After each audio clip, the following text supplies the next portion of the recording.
tentu saja kita juga sudah membahas pada hari ini, tadi siang kalau teman-teman yang mengikuti Alhamdulillah, kalau belum mengikuti kita sedang membahas tentang keutamaan wudhu di malam hari dari kitab Sahih Hadis Qudsi dan bagaimana Allah Subhanahu wa taala memastikan kalau seseorang hamba bangun di malam hari kemudian dia berwudhu, maka semua ikatan-ikatan syaitan akan lepas dari dirinya. Baik itu dari tangannya, kemudian wajahnya, kepalanya dan kakinya. Dan dengan berwudu, kemudian dia berdoa kepada Allah Subhanahu wa taala, selain terlepas ikatan-ikatan syaitan, juga dia akan diijabah doanya. Apapun yang diminta kepada Allah Subhanahu wa taala akan dikabulkan. Seperti itulah, ya. Jadi ini insya Allah yang kita bahas pada pagi tadi, dan khusus Sabtu malam dan Ahad malam tentu kita fokus ke tanya jawab. Besok tentunya tidak ada sesi pengajian siang ataupun pagi di hari Ahad karena saya luangkan waktu untuk keluarga. Dan insya Allah kita akan ketemu lagi di hari Senin nanti membahas tentang masalah hewan laut, ya, sebagai salah satu solusi dari corona. Baik teman-teman sekalian, kita akan bacakan insya Allah pertanyaan di sini. Saya mulai dari YouTube. Assalamualaikum warahmatullahi wabarakatuh. Saya ingin bertanya bagaimana menurut Ustaz tentang penyebaran virus corona ini. Apakah negara Arab Saudi yang di dalamnya ada Mekah dan Madinah juga terkena wabah dan banyak korban? Iya, semuanya kena.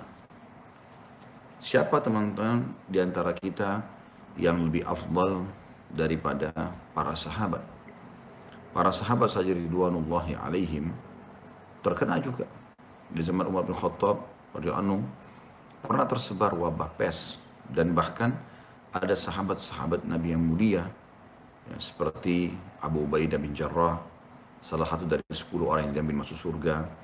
Ada Muadz bin Jabal, ya, dan ada beberapa yang lainnya mati syahid dengan wabah pada saat itu atau virus yang tersebar, gitu kan. Jadi ini bisa terjadi, dan memang di Saudi pun sekarang terkena.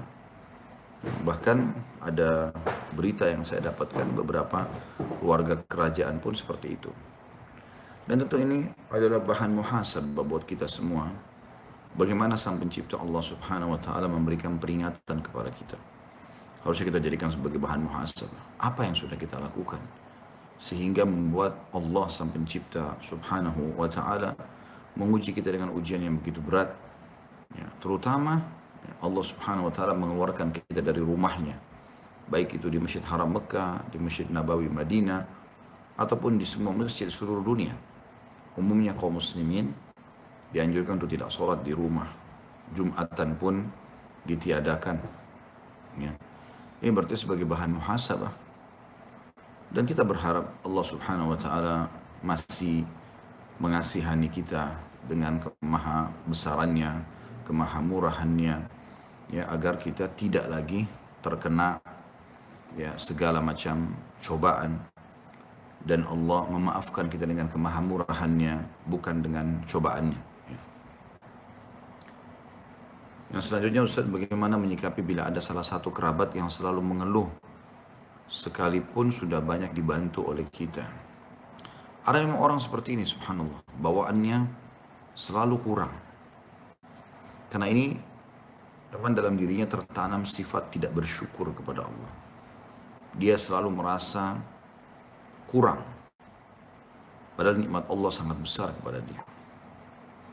Anda juga sampaikan kepada dia berapa besar nikmatnya Allah pada saat dia meminta.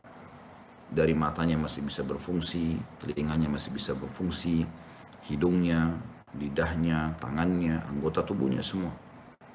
Bagaimana semua itu masih bisa berfungsi dan sangat baik, sangat bagus, gitu. Dan itu sebuah nikmat yang tidak terhingga. Maka harusnya mengeluh dan berkeluh kesah ini jangan sampai terjadi, karena kalau Allah Subhanahu wa taala murka pada orang seperti ini, maka akan diangkat nikmat dari dia. Dan ini berbahaya sekali. Hati-hati dengan kufur nikmat. Kufur nikmat artinya seakan-akan tidak menilai apa yang sudah Allah Subhanahu wa taala berikan. Nabi kita Muhammad sallallahu wa ala alihi wa sahbihi wasallam itu teman-teman sekalian, beliau sholat malam hari tahajud itu sampai kakinya rusak, sakit. Nah, pecah-pecah. Lalu Aisyah berkata, ya Rasulullah, apakah anda melakukan ini? Maksudnya tidak kasihan terhadap diri anda, istirahatlah, tidurlah. Gitu ya. Tapi Aisyah cuma mengatakan, ya Rasulullah, kenapa semua ini? Bukankah dosa-dosa anda telah dimaafkan yang lalu dan yang akan datang? Apa jawaban Nabi SAW? Afala akunu abdan syakura. Tidakkah aku menjadi hamba Allah yang bersyukur? Jadi memang harusnya bersyukur atas nikmat Allah. Tidak boleh sama sekali seseorang di antara kita ya, justru kufur nikmat. Jadi anda tugasnya mengingatkan saja, gitu kan, akan besarnya nikmatnya Allah Subhanahu Wa Taala. Semoga sambil didoakan semoga Allah berikan dia hidayah, ya. Tapi ini jadi pelajaran buat kita semua bagaimana kita justru mensyukuri nikmat yang melimpah yang Allah berikan kepada kita. Saya pernah sampaikan ada seorang syekh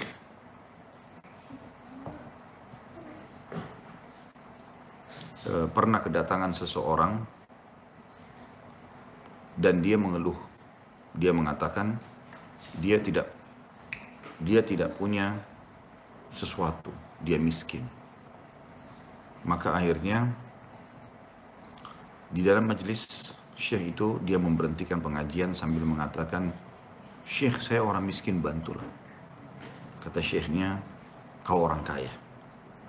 Padahal penampilannya orang ini bajunya tua, keadaannya susah.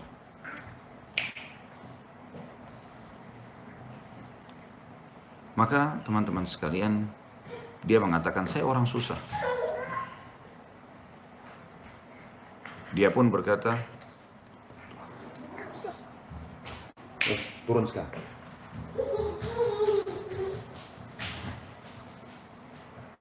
Dia pun berkata,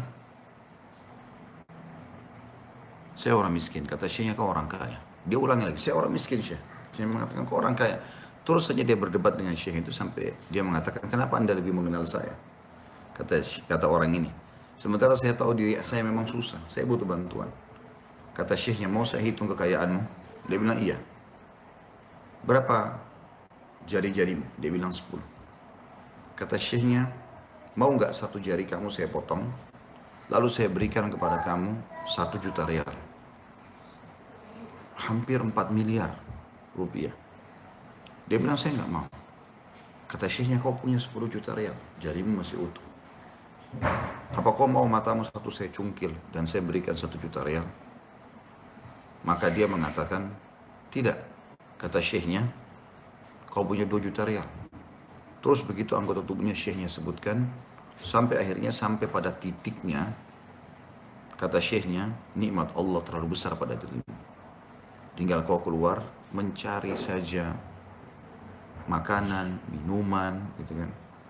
Rezeki tambahan. Karena fasilitasnya sudah ada." Seperti itu. Baik, pertanyaan selanjutnya teman-teman sekalian. Assalamualaikum warahmatullahi wabarakatuh. Saya mau tanya, apa hukumnya kalau kita makan di restoran dan kita beli makan 1 porsi, lalu bawa makan dari rumah, dimakan bareng sama teman-teman? Saya tidak mengerti apa yang sedang ingin ditanyakan di sini ya. Kalau Anda tanyakan, apakah itu berpahala misalnya? Jawabannya tentu iya. Anda akan berpahala otomatis. Anda akan mendapatkan pahala otomatis itu. Ya, kalau itu yang ditanyakan ya, karena beli makanan dari restoran kemudian membawanya ke rumah makan sama teman-teman, mungkin yang ingin ditanyakan masalah itu ya. Assalamualaikum warahmatullahi wabarakatuh. Saya ingin bertanya, kalau suami menyuruh untuk melahirkan secara sesar, padahal istrinya mampu untuk melahirkan normal, harus diikuti atau tidak ya Ustaz? Saya pribadi sih ya, kalau saya posisikan diri sebagai seorang suami, tentu saja kalaupun saya ucapkan itu, pasti punya pertimbangan. Pasti punya pertimbangan. Saya sarankan ibu yang bertanya ini, coba tanyakan alasan suami. Kenapa beliau minta ibu melahirkan sesar? Apa sebabnya? Karena masalahnya, kalau seseorang laki-laki normal. Dia memang betul-betul seorang suami dan niat untuk menjadi ayah, pasti dia akan selalu saja ya, meminta agar eh, istrinya melahirkan normal. Saya pribadi seperti itu ya. Karena saya berharap dengan melahirkan normal, dia akan terus bisa punya keturunan. Karena kan yang hamil hanya perempuan, kita laki-laki nggak bisa gitu loh.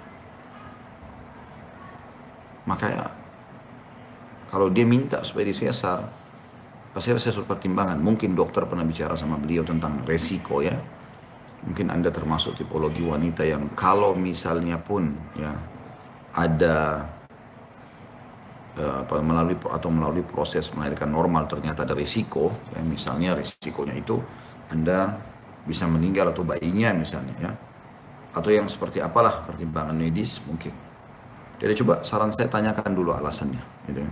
Kalau disusulkan baik-baik, panggil keluarga yang bijak, yang bisa diajak untuk berdiskusi dan berbicara, itu jauh lebih baik. Allahu a'lam. Ustaz, bagaimana menyikapi bila ada salah satu kerabat, ini sudah saya baca tadi ya. Bolehkah wanita haid berwudu? Saya sudah bahasakan kemarin, sebatas ilmu saya tahu boleh. Ya, dan saya harap teman-teman sekalian kalau sudah ditanyakan pertanyaan, jangan diulangi lagi supaya kita lebih fokus ke pertanyaan yang belum dijawab ya. Karena ini mungkin sudah 4-5 kali saya jelaskan ya. Mungkin penanya belum hadir, tapi saya ingatkan kembali, saya berharap ini masalah wanita haid, nifas boleh nggak wudu atau tidak, sudah dicukupkan dengan jawaban saya malam ini ya. Karena ini sudah saya jawab beberapa kali. Setahu saya boleh, Tapi kan memang bukan untuk sholat. Diambil daripada riwayat Umar bin Khattab radhiyallahu anhu, beliau pernah malam hari ya, itu tidur dalam keadaan junub dan tidak mandi atau belum mandi, belum menunda nanti menjelang subuh baru mandi. Habis sholat subuh beliau menceritakan kepada Nabi SAW. Maka Nabi SAW mengatakan, waktu dia tanya, boleh nggak saya tidak mandi dulu? Saya langsung tidur dalam keadaan junub. Maka kata Nabi SAW, boleh saja asal kau beruduk dulu sebelum tidur. Nah di sini ada perintah beruduk dulu, gitu kan? Disuruh beruduk di sini. Berarti kan dibolehkan, padahal dalam keadaan junub beliau. Karena menjalankan sunnah Nabi SAW, uduknya. Ya. Uduk sebelum tidur.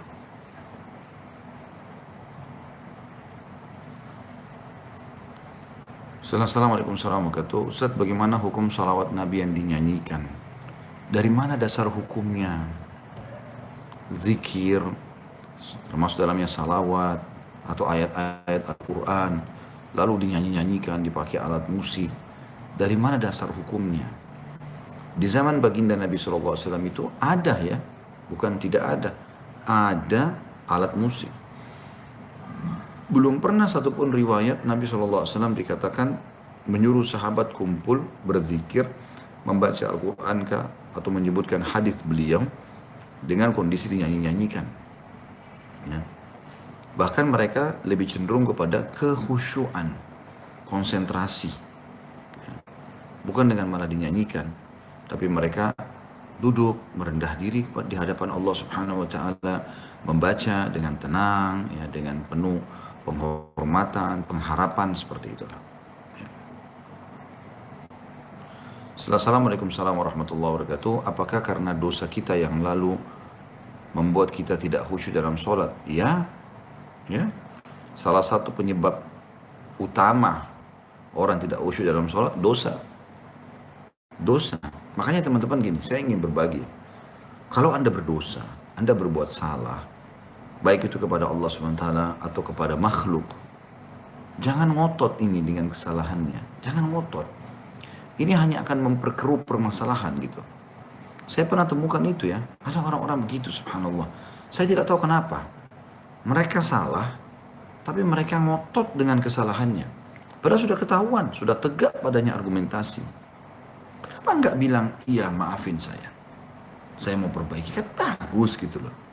Ini nggak ngotot dengan dosa dan pelanggaran dia lakukan. Bahkan lebih parah daripada itu, dia menyerang orang-orang yang telah mengingatkannya. Kenapa? Ya. Allah Subhanahu wa taala menggerakkan mereka untuk mengingatkan Anda. Sadarlah dan bersyukurlah. Apa kata Umar bin Khattab radhiyallahu anhu? Ya.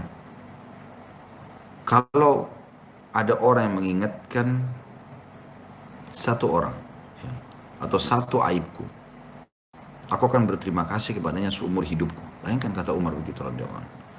Dan Ali bin Abi Thalib, aku akan siap mengabdi, ya, membantu mengabdikan diri saya kepada seseorang yang mengajarkan saya satu huruf. Begitu luar biasanya mereka menanggapi positif orang-orang yang coba membantu mereka untuk keluar daripada kesalahan mereka dan menjadi orang yang lebih baik. Seperti itulah, gitu kan? Harusnya difahami masalah ini.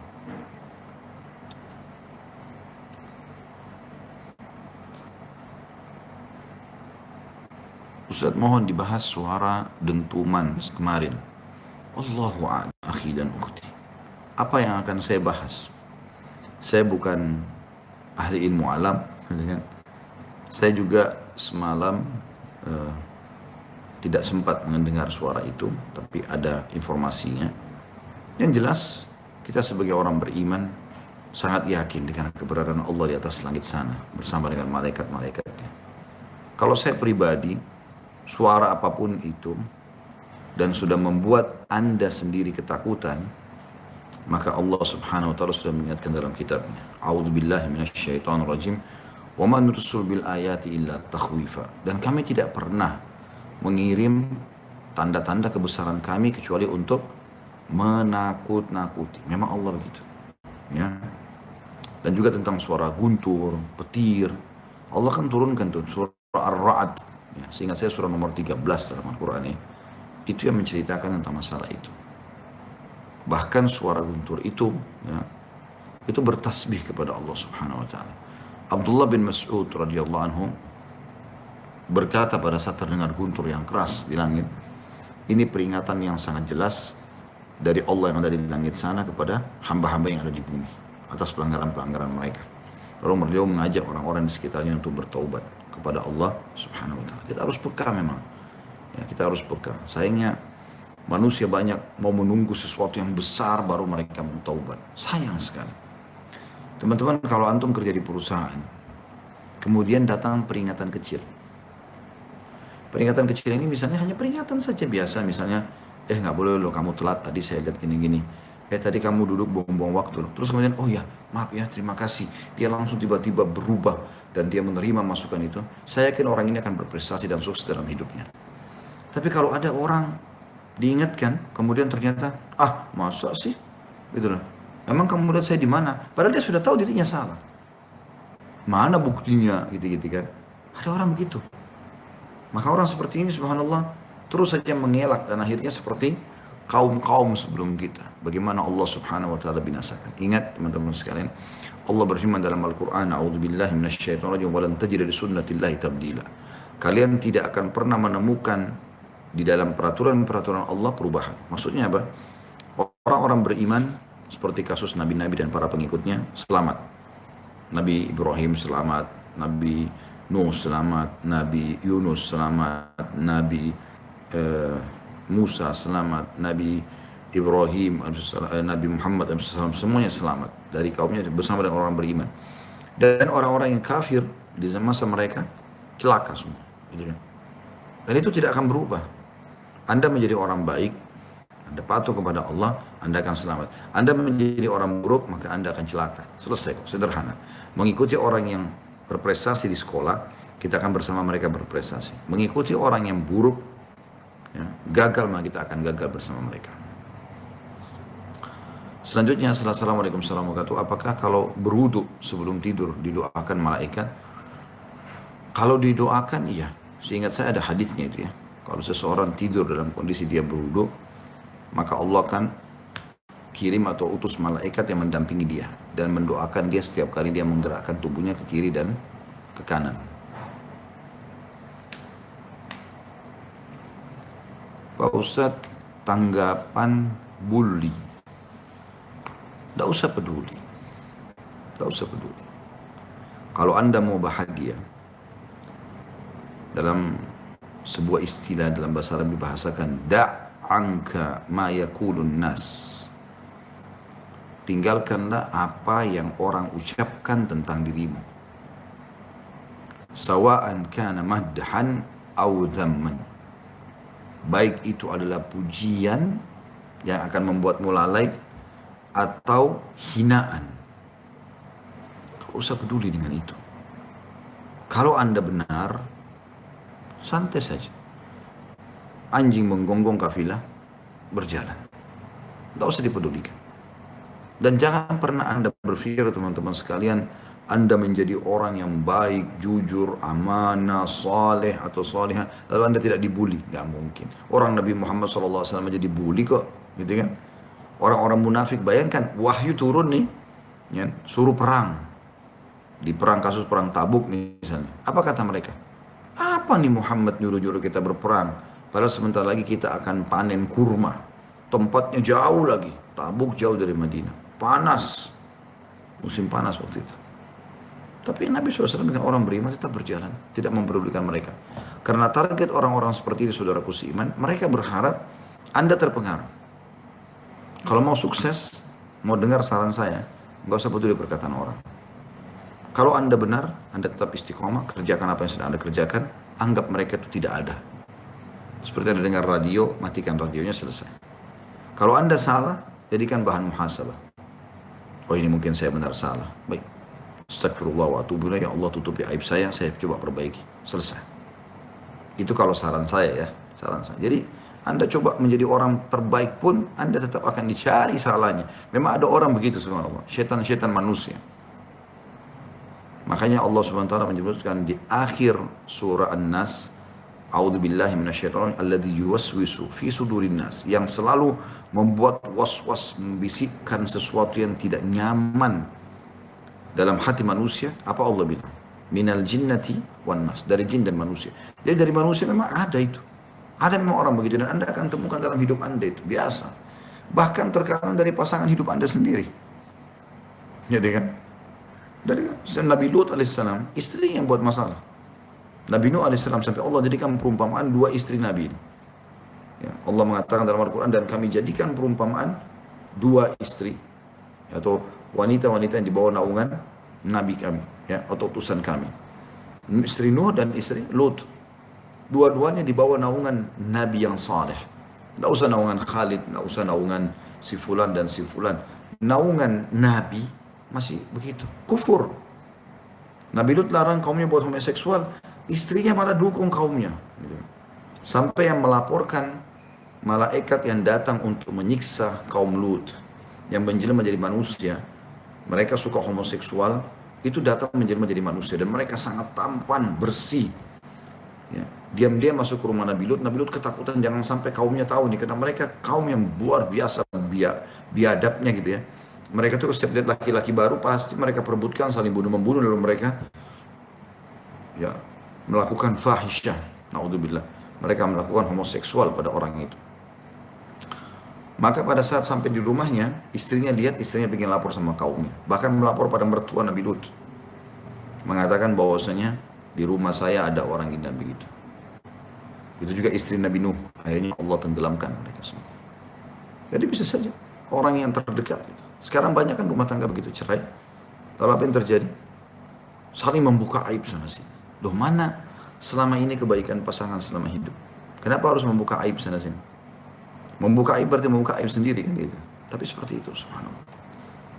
Ada orang berarti dari satu perusahaan sengaja ngorek-ngorek cari kesalahan supaya dia tidak salah sendirian. Padahal jelas dia yang salah. Gitu.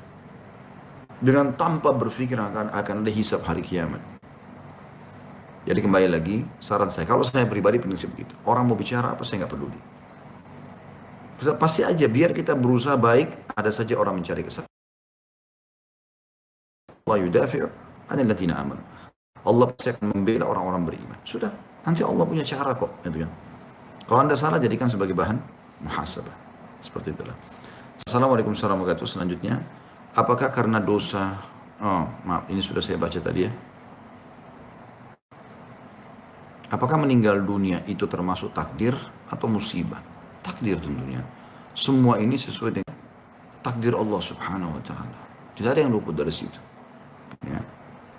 Allah menjelaskan dalam Al-Quran, potong ayatnya ya. Semua yang terjadi di langit dan di bumi ini, saudara, dalam kitab Lauhul Mahfuz sudah kami catatkan dan pasti terjadi seperti itu. Ya, tidak ada yang berubah sedikit pun.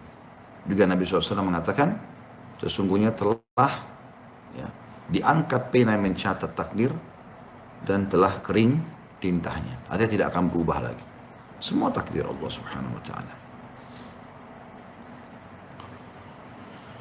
Setelah Assalamualaikum warahmatullahi wabarakatuh. Bagaimana agar bisa istiqomah di situasi pandemi seperti ini? Jujur Ustaz, kadang iman ana naik turun saat libur kajian. Ini karena Anda tidak sibukkan diri dengan ibadah.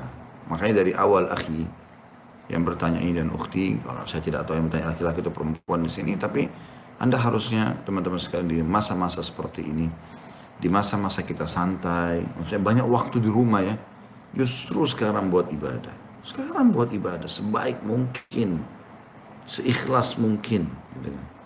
Kalau Anda berhasil membentuk program ibadah di saat sekarang, yakin teman-teman sekalian, nanti pada saat insya Allah Allah sudah angkat corona ini, Allah hilangkan wabah, dan memang itu pasti terjadi, akan diangkat oleh Allah Subhanahu wa taala, karena memang umat Islam ini dijamin akan aman dari dari wabah ya. Dia tidak akan bertahan lama. Dan secara medis memang dibahas ya, semoga itu benar. Kalau sudah tiba musim panas maka akan hilang dengan sendirinya ya, seperti itulah. Jadi teman-teman sekalian, kita harusnya kalau kita dekatkan diri kepada Allah SWT sekarang, kita akan nanti termudahkan akan beribadah setelah ini. Kalau sekarang Anda tidak sadar dan tidak dekatkan diri kepada Allah, lalu kapan? Ya.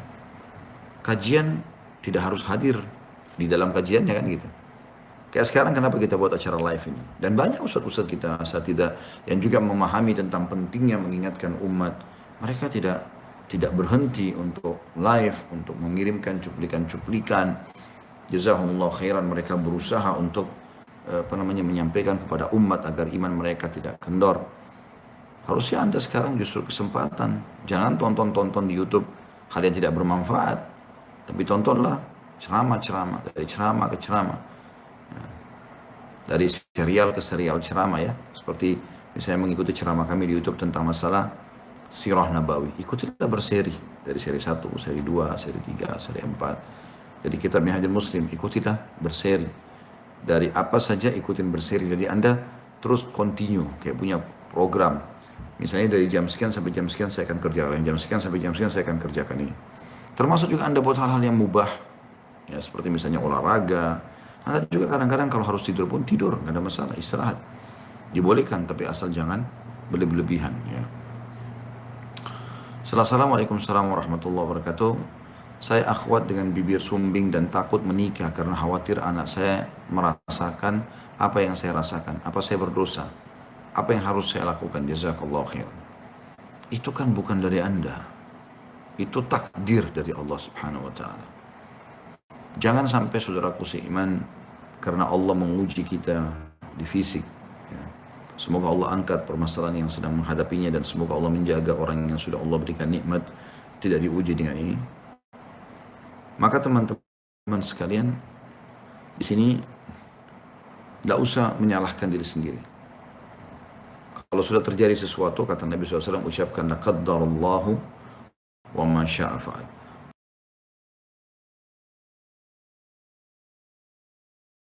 Allah sudah jelas, kita menerima itu takdir Allah dan Anda menikah saja. Kalau ada yang menikah silahkan.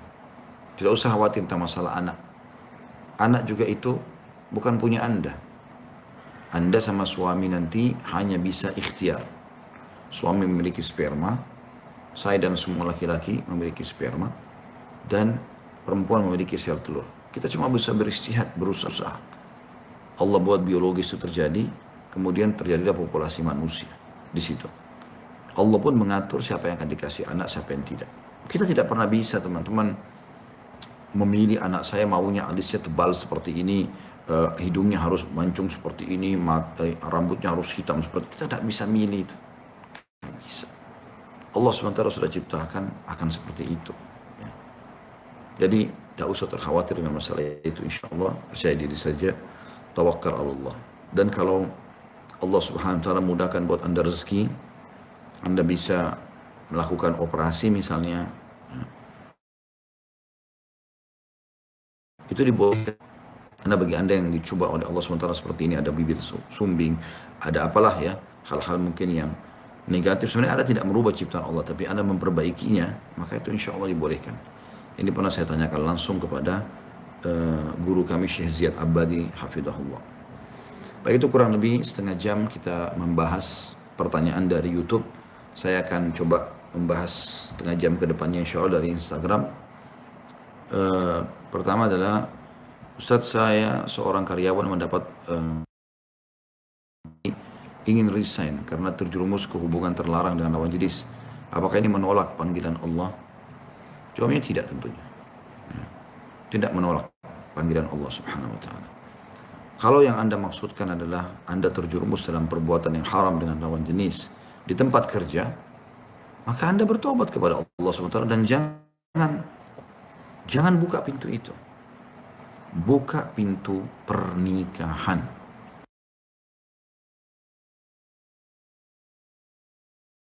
Menikahlah, ya ukhti yang bertanya. Kalaupun ada akh yang bertanya ya. Maka menikah. Kenapa harus zina? Menikah saja. Menikah mudah. Dan mudahkan pernikahan itu. Supaya tidak terus dalam kesalahan. Makanya Nabi SAW mengatakan, Man tazawwaja faqad dhamina nisfa dina falyattaqillaha fi nisfil baqi. Siapa yang telah menikah, dia telah menyelamatkan setengah agamanya, dia tinggal menjaga setengah yang tersisa. Gitu kan? Jadi gak usah resign karena masalah itu. Kecuali memang Anda merasa di situ memang mudaratnya besar. Misalnya ikhtilatnya, bercampur baur antara laki-laki perempuan besar. Dan godaan terus menerus tidak berhenti.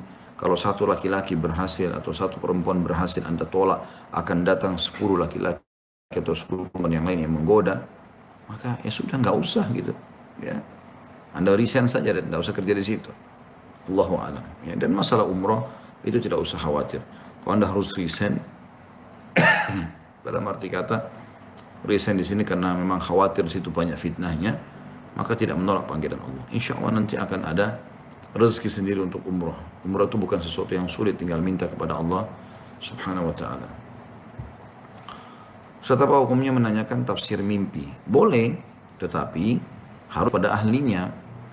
Karena Nabi SAW mengingatkan, siapa yang menyampaikan mimpi pada seseorang, maka apa yang disampaikan oleh orang itu bisa terjadi. Dalam arti kata, harus hati-hati. Karena kalau Anda sembarangan ngomong sama teman itu asal, oh kayaknya kamu akan begini dan begitu. Itu bisa saja terjadi. Makanya harus hati-hati. Ya, ini hanya boleh kepada ahlinya. Tapi kalau Anda ragu, tidak bukan ahlinya, jangan bertanya. Anda minta petunjuk kepada Allah SWT, saya cukup insya Allah. Ya. Selanjutnya pertanyaannya, Ustaz, adakah doa untuk kita mendoakan wanita yang kita suka supaya kita bisa menikahinya? Doa saja apa adanya. Pesan kepada Allah SWT. Akhi dan ukhti, akhi penanya ini, Allah Subhanahu wa taala menjadikan doa buat Anda supaya Anda panjatkan sama dia. Selama itu bukan yang haram Anda minta, silahkan. Haram contoh misal, ada orang sudah jadi istri orang lain, lalu kita mengatakan, ya Allah ceraikan dia sama suaminya, saya mau nikah. Ini kan tidak boleh. Kita merusak rumah tangga orang. Allah tidak kabulkan itu. Tetapi Anda mengatakan misalnya selama dia belum menikah, ya Allah jadikanlah dia sebagai istri saya. Saya menganggapnya seorang akhwat atau seorang muslimah yang baik untuk saya dan anak saya. Maka insya Allah, kalau perlu Anda istikharahkan walaupun Anda belum berbicara sama orangnya, gitu kan? Istikharah, karena dalam doa istikharah itu Anda sholat 2 rakaat biasa, Anda wudu, terus Anda menghadap kiblat, sholat 2 rakaat. Sholat ikhlas karena Allah Subhanahu wa taala, sholat sujud. Setelah salam, kalau tidak hafal ketik di Google, doa istikharah. Baca doa istikharah itu. Isinya di antara potongannya tentunya, ya Allah kalau seandainya perkara pernikahanku ini sama fulana, disebut namanya, gitu kan, baik untuk diriku, agamaku, ya, akhiratku, maka mudahkanlah. Kalau pernikahanku dengannya buruk untuk diriku, agamaku, duniaku dan akhiratku, maka alihkanlah aku dari dia, alihkan dia dari aku, serta tunjukkanlah kebaikan itu dimanapun aku berada dan buatlah aku ridho dengannya. Jadi istikharah itu kayak semacam jalan pintas doa lah, ya, seperti itu. Assalamualaikum warahmatullahi wabarakatuh. Bagaimana yang terbaik dan saya nggak berdosa juga Karena ada orang yang tidak niat membayar utangnya ke saya, alias orangnya kabur. Dan itu nggak satu atau dua orang.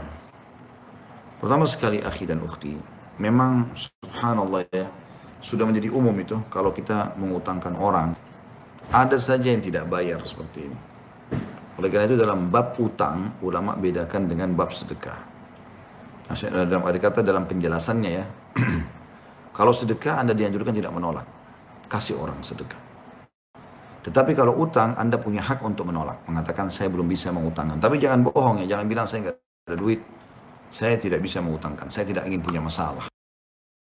Tapi kalau Anda mau mengejar pahalanya silakan. Karena kata Nabi SAW, siapa yang berutang, ya, siapa yang berutang, atau maaf, siapa yang mengutangkan, bukan berutang, siapa yang mengutangkan orang lain, atau memberikan tenggang waktu, atau memaafkan, ya, orang yang utang kalau dia belum bayar, maka dia akan dapat naungan Allah di hari kiamat, tidak ada naungan kecuali Allah. Seperti itulah. Bagaimana cara berdakwah? Kalau saran saya tadi penanya ini, Anda lihat saja. Kalau Anda lihat orangnya sudah tidak mau bayar, udahlah. Ya, serahkan kepada Allah Subhanahu Wa Taala dan Anda ikhtiar untuk cari orang lain. Tapi tidak usah habiskan umur, energi untuk di situ. Karena bukan cuma Anda, hampir semua orang mengalami. Saya mengalami ada orang yang saya percaya bahkan menjadi seperti seorang dai ya. Itu ada saat datang mau pinjam uang dengan saya, dia mau mohon-mohon, bahkan menjanjikan waktu sekian. Ternyata subhanallah, berjalan waktu sampai hari ini, mungkin sudah lebih dari 10 tahun gitu. Entah kemana orangnya, tidak jelas gitu. Padahal saya kenal orangnya gitu, subhanallah. Tapi seperti itulah. Ya sudah, saya tidak pikirkan lagi. Saya baru teringat sekarang pada saat Anda tanya gitu. Dan alhamdulillah, pada saat kita ikhlas dengan Allah, bayangkan mahsyar, panas. Orang semua teriak sana sini. Allah menggambarkan dalam surah Al-Hajj. Pada saat itu, wataran nasu sukara wa mahum bisukara walakinna adzaballahi syadid. Ya. Maka pada saat itu kalian melihat orang sempoyongan seperti orang mabuk, pada mereka tidak mabuk. Karena azabnya Allah pedih. Di situ juga Allah SWT gambarkan perempuan-perempuan kalaupun hamil akan melahirkan. Anak kecil akan tiba-tiba beruban. Karena susahnya kehidupan pada saat itu.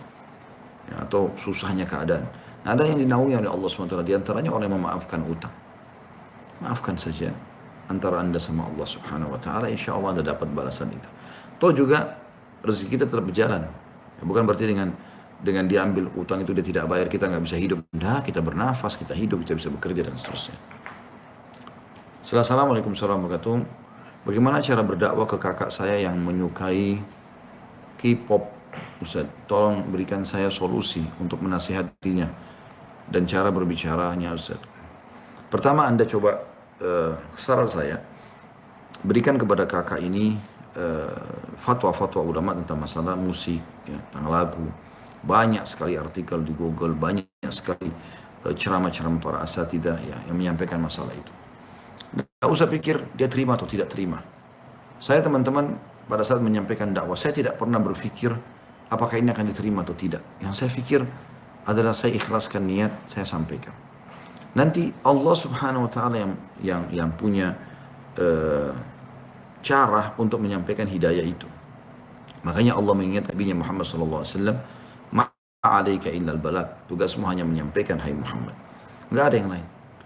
Nabi SAW juga ya, pernah dalam surah Abasa ya, mendakwahi orang-orang Quraisy dengan berharap pada saat itu ada Abu Jahal, ada Umayyah bin Khalaf, ada Abu Sufyan, ada tokoh-tokoh Quraisy lagi kumpul mau dengerin dakwah Nabi. Tapi mereka tuh sambil mendengar sambil acuh tak acuh gitu ya, bukan orang yang 100% mau dengar. Lalu datang Abdullah bin Umi Maktum radhiyallahu anhu, sahabat Nabi yang buta matanya, bertanya kepada Nabi SAW. Lalu Nabi seperti mengalihkan diri dari Abdullah bin Umi Maktum karena dia sudah Muslim. Dia aja Nabi ini dulu nih, tokoh-tokoh masyarakat. Kalau masuk Islam maka satu bekal masuk Islam. Maka Abdullah bin Umi Maktum pada saat itu ditinggalkan oleh Nabi SAW. Apa yang terjadi? Allah turunkan surah Abasa, menegur itu. Abasa wa tawalla an ja'ahul a'ma wa ma yudrika la'allahu yazzakka aw yadzakkaru fatanfa'ahu dzikra. Abasa wa tawalla, telah cemberut wajah dan beralih engkau Muhammad dari orang pada saat datang seorang buta yang dari mana kau tahu? Mungkin memang dia menjadi orang baik, gitu kan? Terus saja Allah ingatkan sampai Allah mengatakan, dan tidak ada masalahnya kamu kalau orang-orang kafir Quraisy itu tidak mau beriman. Fokus saja kepada orang yang mau menerima. Seperti itulah. Allahu alam. Jadi sampaikan saja artikel itu pertama, tentang masalah musik. Dia terima tidak terima itu urusan lain. Yang kedua, saudaraku seiman, adalah bagaimana Anda berdoa kepada Allah Subhanahu wa taala. Jadi doa ini jadikan seperti senjata utama ya. Sebelum berobat ke dokter, berdoa dulu supaya dokter dan obat itu menjadi penyebab Anda sembuh. Sebelum Anda bekerja, berusaha, maka Anda berdoa kepada Allah Subhanahu wa taala, kerja dan usaha ini menjadi penyebab rezeki datang. Seperti itu.